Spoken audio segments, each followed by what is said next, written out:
I am live, everyone. Hello, hello, hello, friends. Happy Thursday. Your girl Janice is live. Hopefully, you guys can see and hear me. When I'm going live at night, y'all, I have to go live in another part of my house where my kids cannot see or hear because they will bust in the room if they think that I am home. So I have to go live in a different wing of my entire home. But I think it's cute down here. This is actually where one of my au pairs used to stay, and I think it's really cute. The background is cute. So we're going to make it do what it do. So anyway, welcome, welcome, welcome to the live. Happy Thursday. We are almost um we're almost done with the week, so that's exciting. We in a new month, so that's exciting. So a lot of things are happening and a lot of things are going on. So before I get into it, I would love for you guys to drop in the comments where you guys are logging in from. And if you are watching the replay, you can tell me in the comments where you guys are from, where you guys plan on opening a beauty supply store. In the comments. I am logging in from Queens, New York. I have a little bit of sniffles as well. So the allergies are they doing what it's supposed to do. These allergies is crazy. It's crazy this year. I don't know. It just gets worse each year if I'm being honest. The allergies get crazy. But anyway, I am logging in from Queens, New York. So let me know in the chat where you guys are logging in from. I always like to know where people are logging in from, where people are watching me from. So, I have three things that I want to talk about and teach you guys tonight. And also, guys, if you have questions, I also call this a Q&A. So if you have questions on anything that has to do with the beauty supply industry, the beauty industry, retail, anything like that you have been thinking about, you can go ahead and drop it in the comments and I can go ahead and answer the questions too. Because I just like doing Q&As. So, oh, awesome. Hey, ladies. So we have New Orleans in the building and Kansas City. Welcome, welcome. So, I was in New Orleans, what was it, last month? Did a meet and greet in New Orleans. That's one of my favorite cities of all time. So welcome to the live, y'all. Welcome to the live. So yeah, I want to talk up to you guys about three things. So three things I want to teach you guys and talk about tonight. That took me years to learn in this industry. And at the end, I also have a really, really major announcement that I'm going to be sharing with you guys. So definitely want to stay to the end. I'm not going to be on here long. My lives don't be long like that. But you guys, as you guys know, I'm the retail genius. I have been in this industry since 2010. So almost 16 years, right? Yeah, 16 years. It will be 17 very, very soon. And I have built my own stores. I have built other people's stores. I have done coaching for half of my time and I've done consulting for another half. And the number one question I get more than product questions, more than marketing questions is how do I actually open a beauty supply store? And I tend to answer it mostly on my trainings that I do, like standard trainings. I also have lots of conversations in the DMs and conversations throughout my content, whether you're here watching me on YouTube or you're watching me on Instagram. I literally have shared this information for a very, very long time. My YouTube page started, I don't even know, 8 years ago, something like that. And it just started of me sharing my journey in my beauty supply store. Like my first video was talking about how I was called upon the SBA to have a conversation about having a retail business, right? So tonight I want to share with you some insight into what I've learned over the past 15 years. And I'm going to be very transparent, as I have been very recently, because the beauty supply industry is a very serious wealth building opportunity that I just don't feel like most people understand.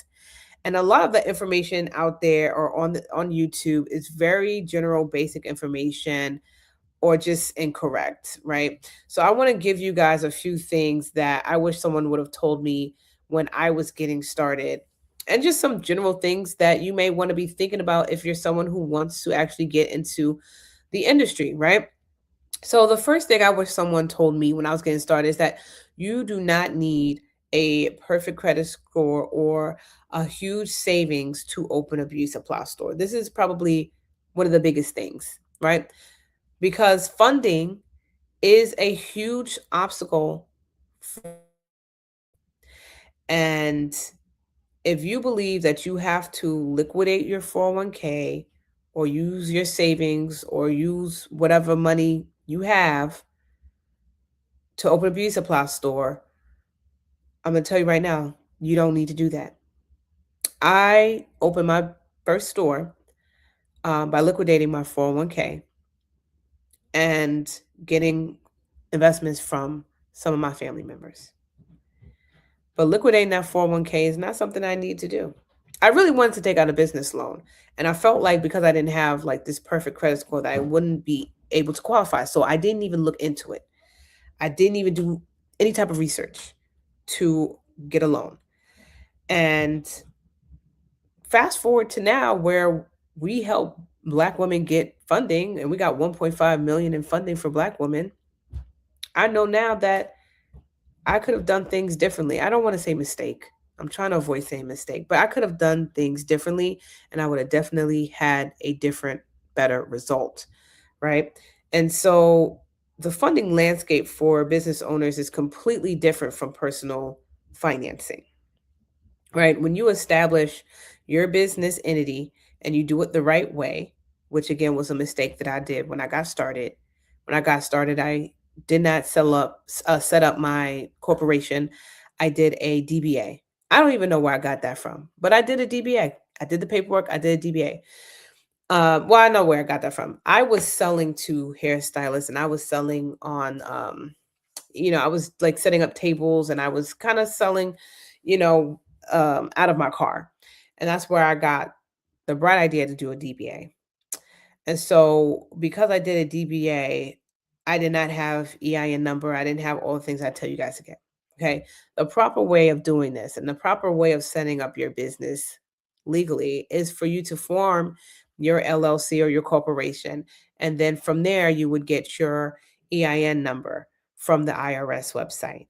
Okay. And then from there, you can get business banking accounts. You can, once you have your banking accounts, then you can get business credit cards and lines of credit. And you just open yourself up to a completely separate pool of capital that has nothing to do with your personal credit score. Okay. And there's different ways of doing that, right? But what we have seen with doing this work is that the lenders are going to evaluate your personal history, of course, but they're also going to be looking at the business and business plans. And there are SBA programs that we use. There's CDFI lenders, which are community development financial institutions, right? Micro loans. There's a strategy for most people who want to open a beauty supply store. It's just really understanding where to go, who to talk to, and what's required, right? The business plan and all that stuff, right? This is what we call OPM, and you've probably heard that term many a time, which is other people's money. Okay, so investors, partners, there's revenue based financing. If you have like an online space or you sell bundles, stuff like that, there's different ways for you to be able to get this money. There's equipment leasing. There's a lot of things out there now. So the money to fund your beauty supply store exists. Okay. And so what most people are missing is not the capital, it is the knowledge of how to access it correctly. Okay. So that's gem number one. That's gem number one, right? You need to just make sure that you have the right roadmap and the right information when you guys are getting started, especially when it comes to funding your store. Okay, which is, like I said, it's the biggest thing, right? Once that is out the way, there's other things that will be in the way, but that is like the biggest thing that you want to get out the way. And that's one of the biggest things that we try to assist people with trying to navigate, right? Aside from us not being a bank ourselves, but having the right conversation, setting up the funding map, and understanding the lenders that you need to go to and have conversations with, right? That's what we try to facilitate. Um, the second thing that I want to mention is that beauty supply is not just retail, this is more of a community asset. And so this by itself is a mindset shift for most people because a lot of people approach this business as straight beauty supply, straight retail, and the framing of your beauty supply store will limit how much money you can make before you even open, right?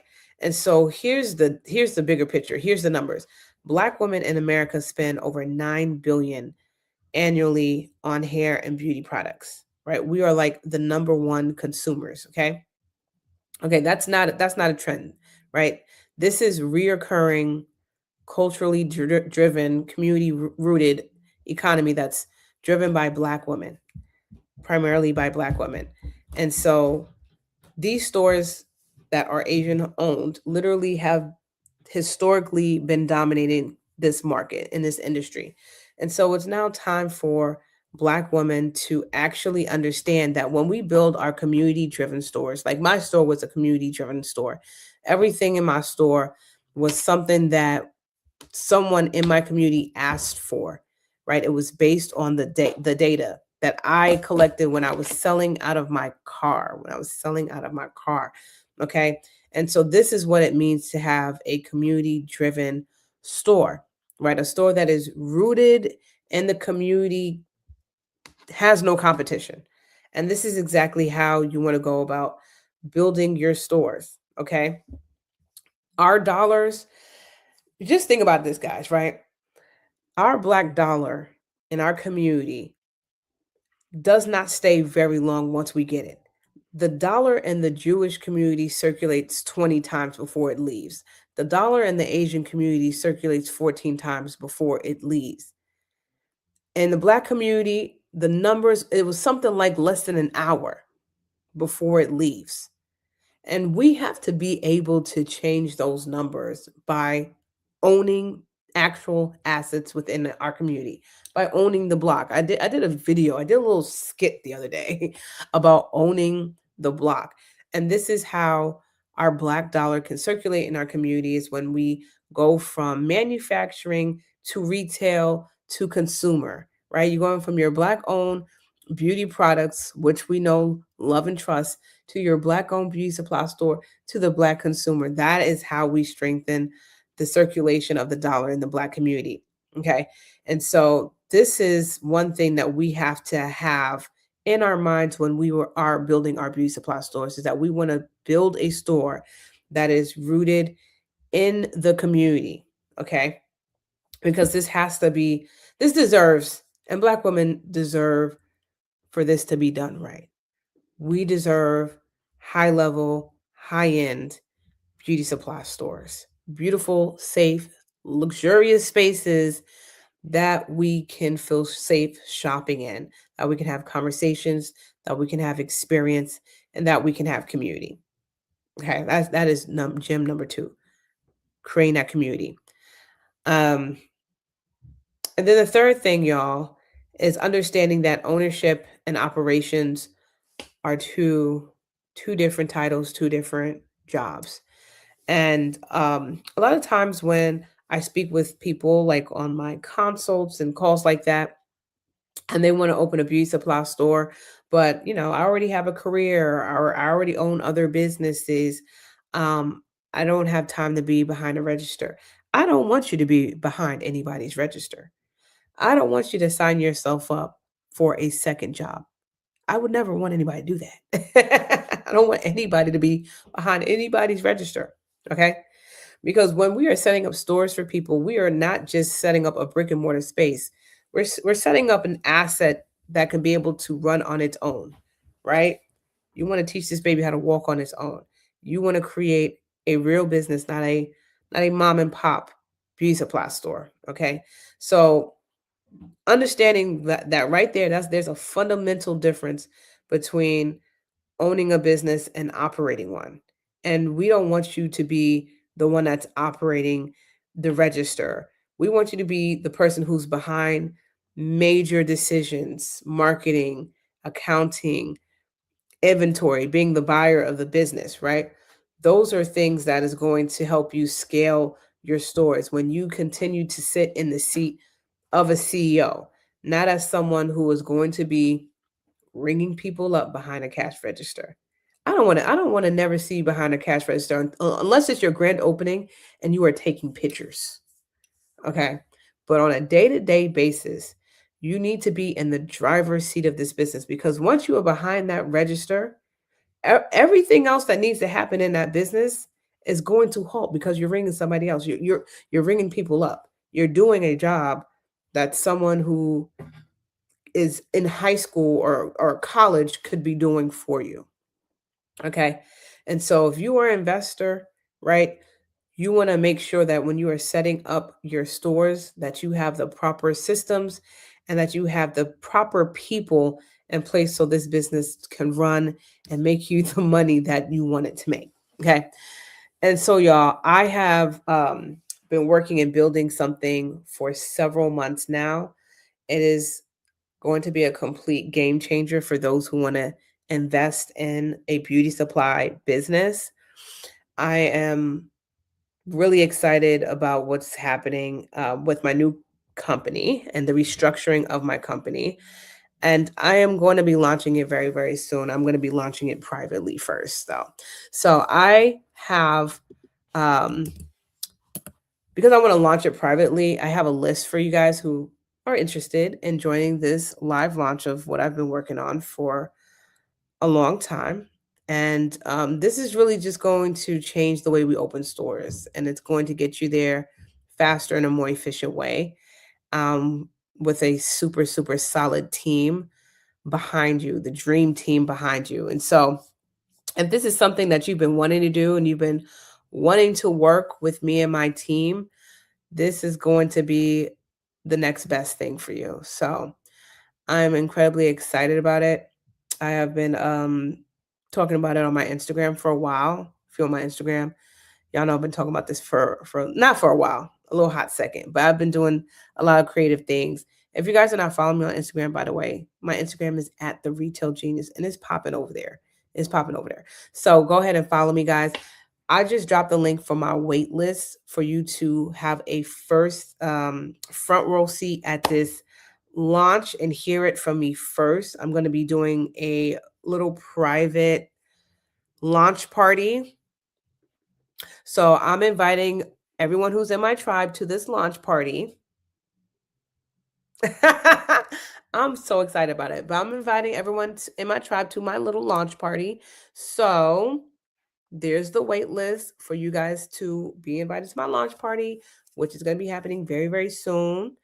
And yeah, stay tuned. Anyway, I will see you guys on the next live. Have a good night. Love you guys. Bye.